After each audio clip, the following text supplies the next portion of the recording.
ఓం శాంతి 28/1/1977 అవ్యక్త బాప్దాద యొక్క మధుర మహావాక్యాలు. బ్రాహ్మణుల ధర్మము మరియు కర్మ. మీరు స్వయాన్ని బ్రహ్మముఖ వంశావళి బ్రాహ్మణులుగా భావిస్తున్నారు కదా. బ్రాహ్మణుల యొక్క ధర్మము మరియు కర్మ ఏమిటో మీకు తెలుసా? ధర్మము అనగా ముఖ్య ధారణైన సంపూర్ణ పవిత్రత. సంపూర్ణ పవిత్రత ఏమిటో మీకు తెలుసా?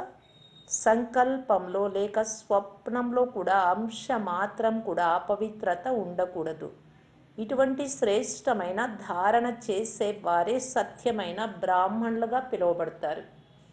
ఈ ధారణ కొరకే ప్రాణం పోయిన ధర్మం పవిత్రత వెళ్ళకూడదు అనే నానుడి ఉంది.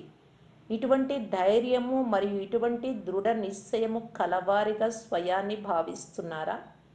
ఎటువంటి పరిస్థితిలోనూ మీ ధర్మం కొరకు అనగా ధారణ కొరకు, పవిత్రత కొరకు ఏది త్యాగం చేయాల్సి వచ్చినా, సహించాల్సి వచ్చినా, ఎదుర్కొనాల్సి వచ్చినా, సాహసం చేయాల్సి వచ్చినా సంతోషంగా చేస్తారా? వెనుకకైతే వెళ్ళరు కదా, భయపడరు కదా.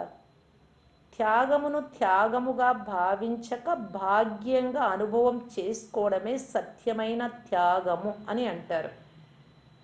నేను చేశాను, అసంభవం కూడా సంభవం చేశాను అనే త్యాగాన్ని త్యాగంగా అనుకోకుండా అలా చేసినందుకు నేను ఎంతో పొందుతున్నాను, పొందగలను అని భాగ్యాన్ని అనుభవం చేసుకోవడమే సత్యమైన త్యాగం. సంకల్పంలో, వాణిలో కూడా నేను ఇది త్యాగం చేశాను అనే మాటలు వెలువడితే దానికి భాగ్యం తయారవ్వదు. ఏ విషయానికైనా ఏది త్యాగం చేసినా భక్తి మార్గంలో కూడా బలి చేసేటప్పుడు ఆ బలి చేయబడే పశువు కొద్దిగా శబ్దం చేసినా లేక అరచినా, త్వరగా ప్రాణం పోకుండా ఉన్నా అది మహాప్రసాదంగా భావింపబడదు, లేక బలిగా భావింపబడదు. ఇప్పటి ఈ నియమం అక్కడ అలా నడుస్తోంది.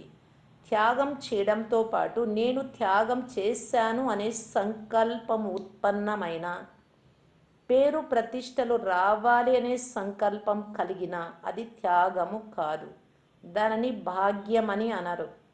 ఇటువంటి ధారణ కలవారే సత్యమైన బ్రాహ్మణులుగా పిలువబడతారు. బ్రాహ్మణుల ద్వారా యజ్ఞములను రచింపజేస్తారు.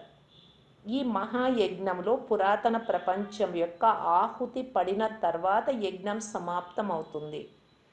మొదట ఈ పురాతన ప్రపంచం యొక్క ఆహుతి పడేందుకు ముందు నిమిత్తమై ఉన్న మీ బ్రాహ్మణులు పురాతన సంకల్పాల సృష్టినంతటిని, పురాతన స్వభావ సంస్కారాల రూపీ సృష్టిని మహాయజ్ఞంలో స్వాహ చేశారా? పాత సంకల్పాలు, పాత స్వభావ సంస్కారాలన్నింటినీ కాల్చేశారా? మీ హద్దులోని సృష్టిని స్వాహ చేయకపోతే, లేక మీ వద్ద మిగిలి ఉన్న సామగ్రి యొక్క ఆహుతి వేయకపోతే, ఇవంతా మీ సామాను పాతవంతా, అనంతమైన పురాతన సృష్టి యొక్క ఆహుతి ఎలా పడుతుంది? నిమిత్తమై ఉన్న బ్రాహ్మణులు ప్రతి ఒక్కరూ యజ్ఞం యొక్క సమాప్తికి ఆధారం కావున దానమును మొదట స్వయం నుండి ప్రారంభించాలి. మరి నేను ఆహుతి వేశానా అని మీ మనసులో పరిశీలించుకోండి. సంపూర్ణ అంతిమ ఆహుతి ఏమిటో మీకు తెలుసా? ఆత్మజ్ఞానులు బయట ఉండేవారు ఆత్మ పరమాత్మలో ఇమిడిపోవడమే సంపూర్ణ స్థితిగా భావిస్తారు.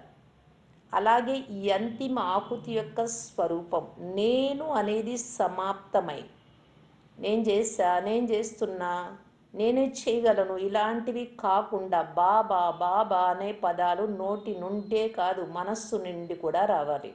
అనగా బాబాలో ఇమిడిపోవాలి. దీనినే ఇమిడిపోవడము అనగా సమానం అవ్వడము అని అంటారు.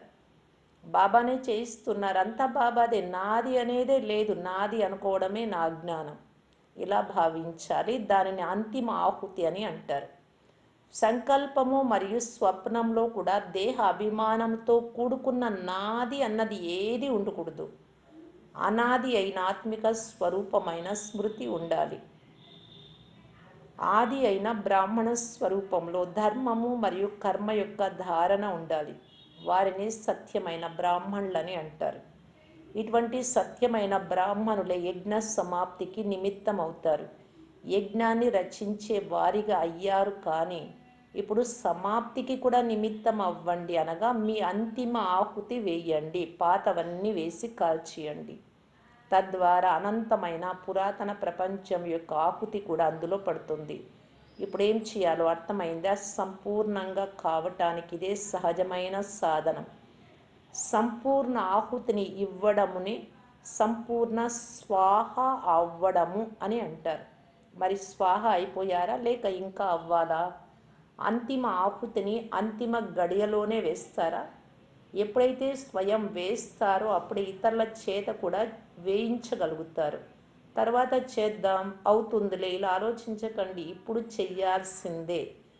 వినేందుకు ఛాత్రకులుగా ఎంతో ఇష్టంతో ఎలా వింటున్నారో, తండ్రిని కలవడానికి మధుబన్ వెళ్ళడానికి ఏ విధంగా ప్లాన్లు తయారు చేస్తున్నారో, మాటర్నే ముందు ఉండాలి అని భావిస్తారు, అలాగే అంతం చేయడంలో కూడా నా నేను నా నుండినే మొదలు కావాలి, నేనే కాల్ చెయ్యాలి, ఇలా మొదటి టర్నును తీసుకోండి, చేయడంలో ఫస్ట్ టర్న్ తీసుకోండి. అచ్చా, ఇటువంటి సంపూర్ణ స్వాహ అయ్యే వారికి, సంపూర్ణ ఆకుతిని వేసే వారికి, స్వయం యొక్క పరివర్తన ద్వారా విశ్వ పరివర్తనకు నిమిత్తం అయ్యే వారికి, సత్యమైన బ్రాహ్మణులకు, బాబా సమానమైన సంపూర్ణ బ్రాహ్మణులకు, సర్వశ్రేష్ఠ ధర్మము మరియు కర్మలో స్థితులై ఉండే బ్రాహ్మణులకు బాప్దాద యొక్క ప్రియ స్మృతులు మరియు నమస్తే. మధుబన్ నివాసులతో అందరూ సదా సంతోషంతో ఉన్నారు కదా. 3 కాలాల యొక్క రహస్యాన్ని ఎవరైతే తెలుసుకున్నారో వారు రాజీ అయిపోయారు. ఎప్పుడైనా ఎవరైనా అసంతుష్టులైతే యథార్థమైన డ్రామా యొక్క రహస్యాన్ని మరచిపోయినట్లయి అవుతుంది. ఎవరైతే సదా డ్రామా యొక్క రహస్యాన్ని మరియు 3 కాలాలను తెలుసుకొని ఉంటారో వారు రాజీ అయి ఉంటారు. అసంతుష్టతకు కారణం రహస్యాన్ని తెలుసుకోకపోవడమే. 3 కాలాలను గూర్చి తెలిసిన వారిని త్రికాలదర్శులు అని అంటారు. వారు సదా రాజీగా మరియు సంతోషంగా ఉంటారు. మధుబన్ నివాసులు అనగా సదా సంతోషంగా మరియు రాజీగా ఉండేవారు. ఇతరులతో అసంతృప్తిగా అవ్వడము అనగా స్వయాన్ని రహస్యాలను తెలిసిన స్థితి నుండి క్రిందకు తీసుకురావడం. మీ ఆసనాన్ని వదిలి క్రిందకు వస్తారు, అప్పుడే అసంతుష్టంగా అవుతారు. త్రికాలదర్శులు అనగా జ్ఞాన స్వరూపుల యొక్క స్థితి. ఒక ఉన్నతమైన ఆసనం లాంటిది ఈ స్థితి, జ్ఞానస్వరూపం యొక్క స్థితి. ఎప్పుడైతే ఈ ఆసనాన్ని వదిలి క్రిందకు వస్తారో అప్పుడే అసంతృప్తిగా అవుతారు. స్థానాన్ని బట్టి స్థితి ఉండాలి. మధువనాన్ని స్వర్గ భూమి అని అంటారు కదా, మధువనమును స్వర్గం యొక్క మోడల్ అని అంటారు. మరి స్వర్గంలో ఎక్కడైనా మాయ వస్తుందా? మాయ అంటే ఏమిటో కూడా స్వర్గంలో తెలియదు. మరి మధుబన్ భూమిని సాధారణంగా భావించిన కారణంగా మాయ వస్తుంది. వరదాన భూమి అయిన మధువనాన్ని సాధారణంగా భావించకండి. మధువనం యొక్క స్మృతి కూడా సమర్థతను తీసుకొస్తుంది. మధువనంలో ఉండేవారు ఫరిస్తాలుగా ఉండాలి. మధువనం యొక్క మహిమ అనగా మధుబన్ నివాసుల యొక్క మహిమ. అది ఈ గోడల యొక్క మహిమ అయితే కాదు కదా. మధుబన్ నివాసులను మొత్తం ప్రపంచమంతా ఏ దృష్టితో చూస్తుంది? విశ్వం ఈనాటి వరకు స్మృతి స్వరూపంలో ఎంత ఉన్నతమైన దృష్టితో చూస్తుంది. భక్తులు కూడా మధుబన్ నివాసుల గుణగానం చేస్తారు. బ్రాహ్మణ పరివారం కూడా ఉన్నతమైన దృష్టితో చూస్తుంది. మీకు కూడా అంత ఉన్నతమైన దృష్టి ఉన్నట్లయితే మీరు ఫరిస్తాలు అయిపోయినట్లే. మధుబన్ నివాసులు యజ్ఞ నివాసులు అని కూడా పిలువబడతారు. యజ్ఞంలో ఉండేవారు తమ ఆహుతిని వేయాలి, అప్పుడు మళ్ళీ ఇతరులు మిమ్మల్ని అనుసరిస్తారు. స్మృతి చిహ్నమైన స్థూల యజ్ఞంలో కూడా ఎప్పుడైతే మంత్రాన్ని జపిస్తారో అప్పుడే ఆహుతి సఫలమవుతుంది. అలాగే ఇక్కడ కూడా ఎప్పుడైతే సదా మన్మనాభవ యొక్క మంత్రం స్మృతిలో ఉంటుందో, మీ మనసులో నిరంతరం బాబా ఉంటారో అప్పుడే ఆహుతి సఫలమవుతుంది. మధుబన్ నివాసులు అనగా నిరంతరము మంత్రంలో స్థితులై ఉండేవారు. కేవలం నోటితో ఉచ్చరించేది కాదు, మంత్ర స్వరూపులు. బాబా బాబా అనడం కాదు.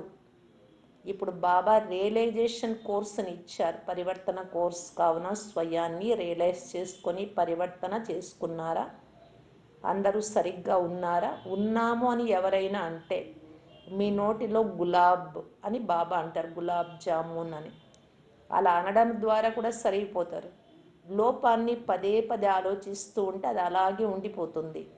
లోపాన్ని చూస్తూ అంతం చేస్తూ వెళ్ళిపోండి అంతే, అప్పటికప్పుడే. పరిశీలించుకోవడంతో పాటు పరివర్తన కూడా వెనువెంటనే చెయ్యాలి.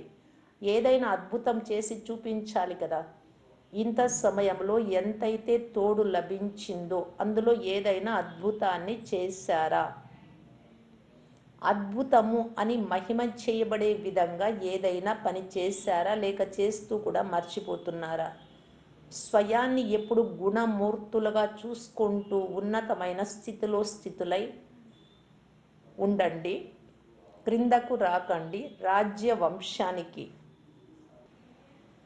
చెందినటువంటి పిల్లలు ఎప్పుడు భూమిపై అనగా మట్టిలో కాలు మోపరు. ఇక్కడ దేహ అభిమానం మట్టి, అందులో క్రిందకు రాకండి. ఈ దేహ అభిమానం అనే మట్టిలో కాలు పెట్టకండి, సదా దూరంగా ఉండండి. సంకల్పంలో కూడా దేహ అభిమానంలోకి రావడము అంటే మట్టిలో కాలు మోపడమే. వాచ కర్మణలోకి రావడము అంటే మట్టిని తినడం.